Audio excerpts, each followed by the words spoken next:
Alright, you guys, continuing my Harry Potter series reviews, we're talking about Harry Potter and the Prisoner of Azkaban today, and this one's not directed by Chris Columbus.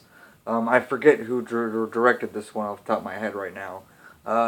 But basically, it's year 3 for Harry Potter. Harry Potter is going back to Hogwarts for another year, and on his way there, he finds out that Sirius Black has escaped from Azkaban. Now, Sirius Black, from what Harry Potter has learned, Sirius Black has betrayed. He used to be, close with his parents. He betrayed their parents to Voldemort. Voldemort, killed him, and because Sirius Black was the supposed one who betrayed them, he's now out to kill Harry Potter now that he's escaped from Azkaban.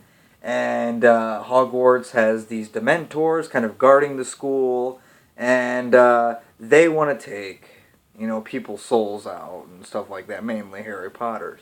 Now, what I think of Harry Potter and the Prisoner of Azkaban is, obviously, I'm a Harry Potter fanboy. I'm biased in these reviews, but I don't care.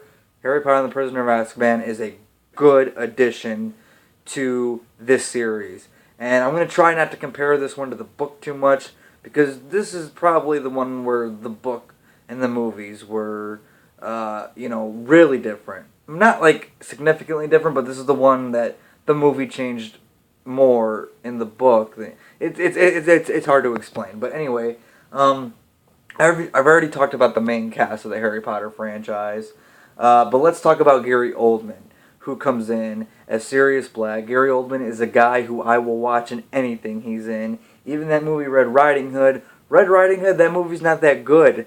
But it's really not. I mean, I own it. I love Gary Oldman in that movie. But, yeah. Anyway, Gary Oldman's one of those guys where even if I don't like the movie, I always like, him. I will watch him in anything. He can be in a Fifth Twilight movie, and I'll check it out. Alright? Yeah, that's how much I like Gary Oldman. Now, this one, the first two movies were kind of family friendly. I've mentioned that before.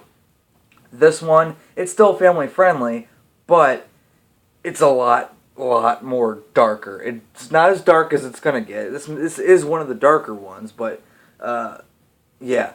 Then we get, of course, a new Defense Against the Dark Arts teacher. We meet Professor R.J. Lupin. You know everything. How is it you know everything? It's on a suitcase, Ronald. Oh.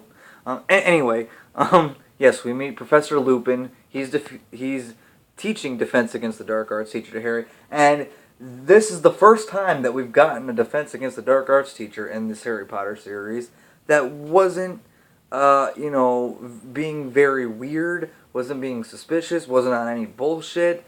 This guy was, he was good, and supposedly, not supposedly, this is what happens. We find out that, Lupin knew Harry's parents. He went to school with them, he was friends with them. And so you have that great dynamic between Harry Potter and Professor Lupin in here that really, really works. Because when they were doing this movie, and I'll be honest, at the time I didn't know this actor who plays him, David, is it David Lewis? Something like that. It's something. Anyway,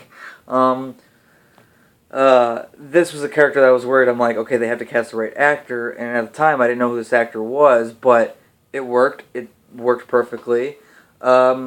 Snape's kind of in and out here. I think this is the one that Snape's in the least, if I remember right. I could be wrong on that, but Snape's still in it. He's still doing his Snape thing.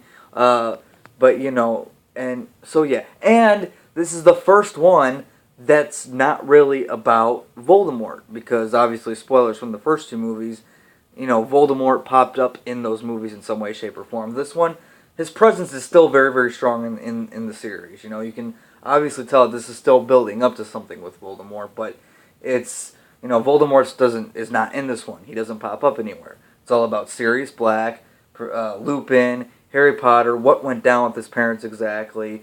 Peter Pettigrew's brought in. All kinds of stuff happens in this movie. And this one is, like I said, it's the one that starts getting to the dark stuff.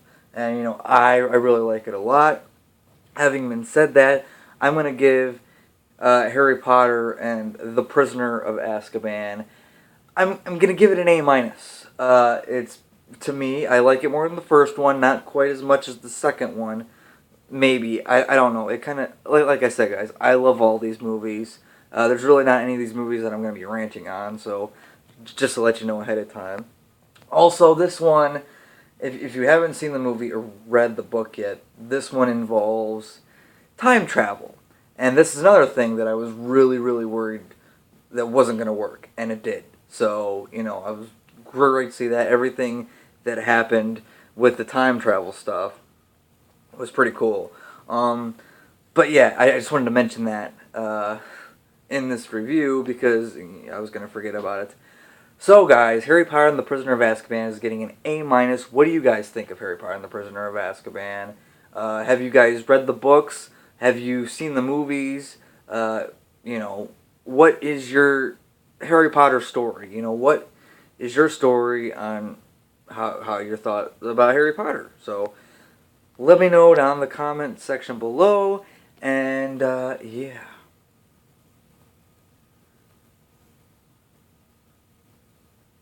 What are you doing? I fell over. What you fell over for? I didn't do it on purpose. Well, come on then. Let's not wait for the grass to grow. I'm sorry. I had to do a Harry Potter quote real quick. All right. So I'm gonna leave you guys now, and I'll see you guys in the Goblet of Fire review. And so take it away, Ern. Take it away, Ernie. It's going to be a bumpy ride.